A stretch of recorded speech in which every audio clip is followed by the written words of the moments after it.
What's good, y'all? We back. We are, I would say live, but we're not live. We're never really live, but we're here. Shout out to you if you're listening to us on Dash Radio right now. You are the best. If you listen to us right now on SoundCloud, iTunes, everything else, we appreciate you as well. As always, it's Hoops and Brews. It's the middle of the summer, so it's hot as hell in Los Angeles right now. Actually, not that hot. Shit. You say it's a guy wearing a hoodie every day in 100-degree weather. Shut your ass up. It is hot as hell in here. You the only exactly. I mean, you don't exactly. Man's not hot. No. Take off my jacket. No, man's not hot. No, it's hot as hell in here. Man's is definitely. This man's is definitely hot. But as always, welcome to Hoops and Brews. You can find us on the internet at Hoops and Brews, Twitter, SoundCloud, iTunes, YouTube, Instagram. Send us a text on the hotline, on the HB hotline. I'm gonna start putting that number up again because the text kind of slowed down a little bit. Today we joined by All-Star cast. We got the guys come through, hang out, talk basketball with us. As always, your boy TPJ. Find me on Twitter, Instagram, Real TPJ. That's REEL TPJ. It's a film joke. If you don't get it, you damn dummy. And as always, Hoops and Brews, stars. Rapper extraordinaire, as he's like to be called, since episode 22. It's been a lot of episodes. Pavy, go ahead and get your plug in. As always, man, follow me on Twitter at Pavy World. That's PAVY World, all one word. Guys, please do not tweet me any basketball opinions on my personal page. My personal page is for Pavers, Music, and Women. Speaking of music, Roller 6 is out right now. Go get that. But you guys... Yeah. So we got guests. Go ahead, introduce yourselves. My name is Aaron. Social media is Mocha_Mamba. I'm the light-skinned Kobe Bryant. That's all I got. That's all I need for an intro. My name is Christian, Thomas' brother. Don't remind people of that. Don't remind them. My Instagram is CP1 with 3 underscores. That's a lame Instagram handle. That's a terrible Instagram. That's terrible. How people supposed to find you with that? You gotta do something better with that, bro. CP1. I don't care. CP1. Boy, all right, go ahead. Give my man credit, man. Man, I'm new to this, man, but we all true to this, bro, man. I'm new to this. My name is RT, but you call me Sonny. Find me on Twitter, rtweet, ARTWEET. I'm happy to be here, man, with these guys showing love. Let's get into it. Yeah, man, as always, on Hoops and Brews, we drink beer, we talk basketball. If you are over the age of 21, as always, please drink responsibly. Don't drink and drive. If you are under 21, you better not be fucking drinking. Don't do it. It's wrong. You can go to jail. Don't be like Go to jail for doing that. Don't do that. Don't be like me. Do as I say, not as I do. Wait. But, we back. We live. We're here. We done had some crazy, we had some happenings happen this weekend. And late at night, super late at night. Shout out to the original, Twitter, Twitter fingers, Donald J. Trump. As he said before, I've never seen a skinny person drinking Diet Coke. But late Friday night Eastern time, Donald Trump decided to take down another Titan on this planet in LeBron James. Take down the Titan on the planet. He decided to take down another Titan. So I'm going to go ahead. I'm going to read this tweet that Donald Trump tweeted at one LeBron James. He says, LeBron James was interviewed by the dumbest man on television, Don Lemon. First of all, that's how he started it all. By the dumbest man on television, Don Lemon. Trump started the tweet off letting the AK ride. Like he was letting the slander AK ride. He was unloaded from the beginning. Next sentence says, he made LeBron look smart, which isn't easy to do. I love Mike. I like Mike. I like Mike. First of all, I can't wait to use hashtag I like Mike in every Michael Jordan debate for the rest of my life. Right. With the meme. Hashtag I like Mike. I'm using that for the rest of my life, number one. Number two, I know he took 20 minutes to tweet this. Yeah. Because the grammar and everything is so perfect, I know he took 20 minutes He didn't write that. And then he dragged Michael Jordan into it. Michael Jordan's like, first of all, I'm an innocent bystander. Why did you drag me into this? I'm just over here trying to fix my organization and drink nice whiskey out of an Uber. You know what I mean? Like, I'm trying to trade Nick Batum's contract. And you woke me up out my sleep at midnight on a Friday night. Now I got reporters hitting me up. Shit. Are you a Trump supporter, Mike? Because I know that was somebody hit him with the, are you a Donald Trump? Manga Mike. There's questions about that though, man. But for me, I feel like Donald Trump, he needed to feel involved in that situation because LeBron, he just built a school, so he's like, yo, I wasn't a part of that, so how can I get involved somehow? I mean, Bron did take some shots at Trump. They asked him the question. I mean, yeah, but you don't have to answer it that way. That's what I mean. I'm just being honest. Like, yes, you can get asked the question, but that don't mean you got to answer it. I mean, he said, "Would you sit down with Trump?" He said, "No, I wouldn't, but I would sit down with Obama." So if I'm Trump, cool.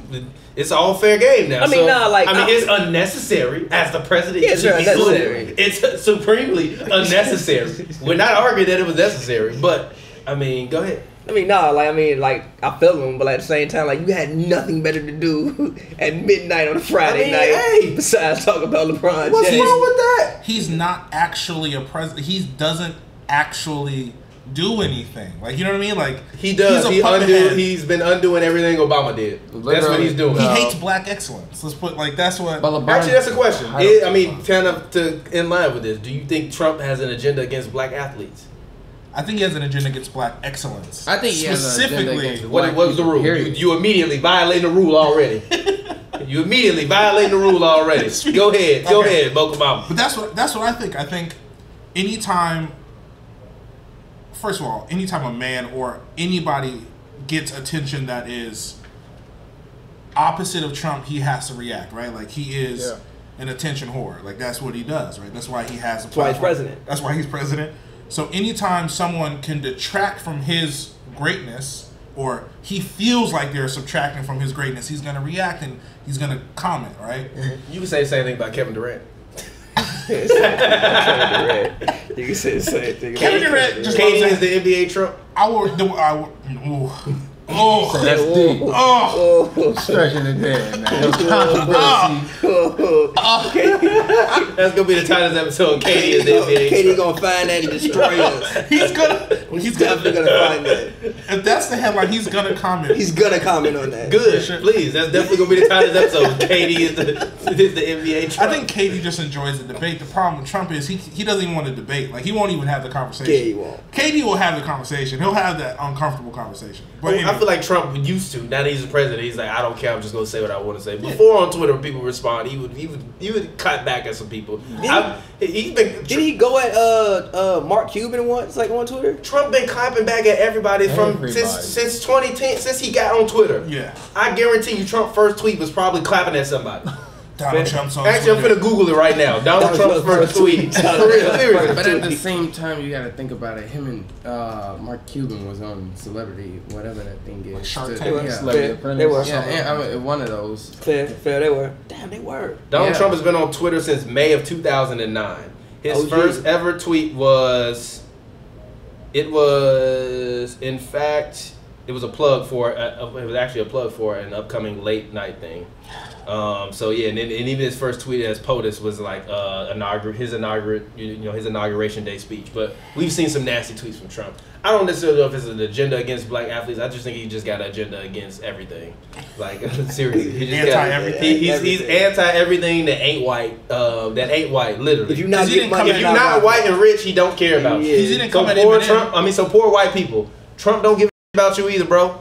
He really don't. He really don't. If you're not rich and white, he don't give a damn about you. He don't care. And if you feel like you're taking money or status out of his pocket, I'm at your neck. But I feel him though. Trump is just a rapper that happened to be president. Like that never dropped the project. Like if 50 Cent was president. Dead ass. Literally. If 50 Cent was president, Trump. Exactly. I can't fight that, and that's hard. I was trying to think of and I was like, no, you're right.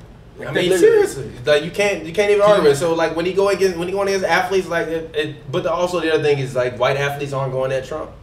Think about it. How many white athletes have you seen actually proactively go at Trump other than Chris Long? They try to refrain themselves though. I mean, that's the point though. But that's the point because they're not going at him. Yeah. Am I wrong? I mean, at the end of the day, it is the president, man. The shit is bigger than what we even think it is. You know, if this guy wanted to take on Trump by himself, you need a group of supporters that's going to be like backing you up on your facts and everything like that. Because now anything Trump says is his word against yours. Like in school, teacher's word against yours, other student, whatnot. So with Trump, man, he feels like his power status is above anybody else, and he's still a puppet at the end of the day to the bigger plan. So all he's doing right now is carrying on the mission and the plan. And I agree as far as like hating on or anti, black success, black people in general, man. So his thing is all we have is sports. you know, and the music, and that's our culture. So So Trump let me can rip take it that. apart. Yeah, if he can control that, Yeah, at the end of the day, he's carrying on that agenda, man. And to that effect, LeBron is actually counteracting that separation and that destruction actively by saying, I'm just going to create a public school that's free and active that will help not just people from our community, but struggling kids who aren't educated, who are struggling in school. So LeBron is completely creating an environment and setting an example because people are followers. So now you're going to see Katie open a school in Washington. You're going to see this same effect will start to trickle down. I don't necessarily think it's about being a follower. I just think it's like he's leading by example. Yeah, we always ask athletes to lead by example. Very rarely do they actually do that shit. D Rose just had a. But let's not act like D Rose has been leading by example. That gets done. Fuck that! No, shut your ass up. You ain't got fucking rape charges against your name, and you leading by example. Shut your ass up. Get out of here. Wait. Yes, that did happen. Granted, that did happen. But we all from Chicago. We know about stories of like kids dying and D Rose to pay for the funeral. The whole funeral, the family don't have to do nothing. Yeah, there was some. I remember a couple years ago. D Rose doing what I said earlier. Do as I say, not as I listen. That's not necessarily leading by example. I feel you, He's but following the example of. I'm just saying, like D Rose is he just opened I think some charity thing he did. Katie just gave some money to a thing, but going back to what LeBron said about dividing sports, he's right. Like even look at the NFL, like the anthem thing. You know how huge? Like I can't even imagine being in like a locker room and you a black athlete and you like, okay, I'm not kneeling for this anthem, and half of your teammates are like, you know what I'm saying? like that automatically, even before the game. Now we got to go out here and play a game and feel like you guys are in the trenches with me, but we not all on the same page. Bro, we ain't never been on the same page. Yes, we know that.